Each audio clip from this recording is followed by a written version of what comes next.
کہ صبح شام اپنے دل کو لوگوں کے بغض سے صاف کر دیا کر، صاف کر دیا کر، صاف کر دیا کر۔ جس گھر کو صبح شام صاف کیا جائے کتنا وہ چمکدار ہو جائے گا۔ جس کپڑے کو صبح شام دھویا جائے، پریس کیا جائے، کتنا چمکنے لگ جائے گا۔ تو دل بھی ایک گھر ہے، دل بھی ایک کپڑا ہے، اس پر داغ لگتے ہیں۔ جب میں کسی کے ساتھ نیگیٹو ہوتا ہوں تو اس کا اثر اس کے دل پہ جاتا ہے۔ تو میرے نبی نے فرمایا بیٹا چونکہ بہت زیادہ آندھی بہت زیادہ ہے تو صرف ایک دفعہ جھاڑو دینا کافی نہیں ہوگا، صبح بھی جھاڑو دینا ہے اور شام کو بھی جھاڑو دینا ہے، اور رات کو سونے سے پہلے یہ کہہ کے سویا کرو یا اللہ میں نے سب کو معاف کیا۔ کوئی معافی مانگنے آ جائے تو دیر نہ کرنا، فوراً معاف کرنا، اور تم سے خطا ہو جائے تو معافی مانگنے میں دیر نہ کرنا۔ کوئی تم سے زیادتی ہو جائے تو معافی مانگنے میں دیر نہ کرنا، اور تم پر زیادتی کر کے کوئی معافی مانگنے آ جائے تو معاف کرنے میں دیر نہ کرنا۔ اللہ کی رحمت تمہیں ایسے چھاؤں میں لے لے گی۔ دل کو صاف رکھو، بے حساب جنت میں جاؤ گے، بغیر حساب جنت میں جاؤ گے۔ دلوں کو صاف کرنا سیکھ لو۔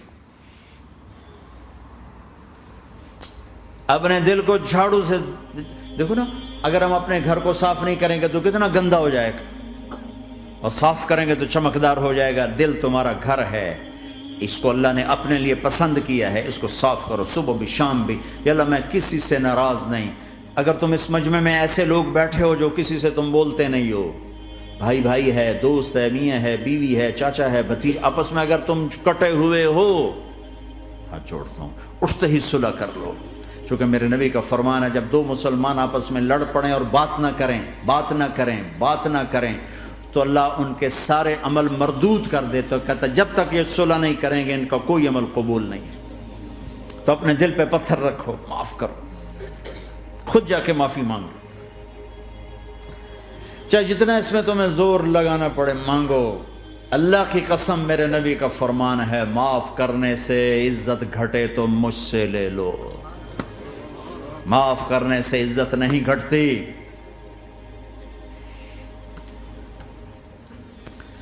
ایک بچے نے معافی مانگی اور ماں اس کو کہہ رہی تو اتنا بے غیرت ہو گیا ہے کہ تو نے معافی مانگی۔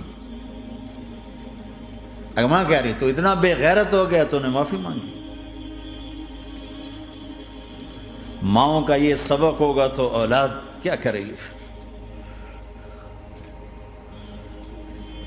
آپ سوئے ہوئے ہیں، سفر میں ہیں، میرے نبی ایک بدو آیا، غورس اس کا نام تھا، غورث۔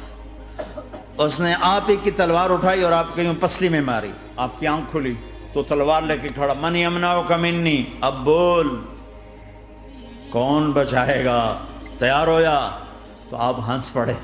آپ نے کہا اللہ، وہ اللہ کہنا تھا کہ تلوار اس کے ہاتھ سے گر گئی، تو آپ نے اٹھا لی، آپ نے ایسے سیدھی کی، آپ نے کہا اب تمہیں کون بچائے گا؟ کہنے لگا مجھے تو ہی بچائے گا۔ تو آپ نے کہا کلمہ پڑھتے ہو؟ کہا نہیں پڑھتا۔ کہا جاؤ معاف کیا، جاؤ معاف کیا۔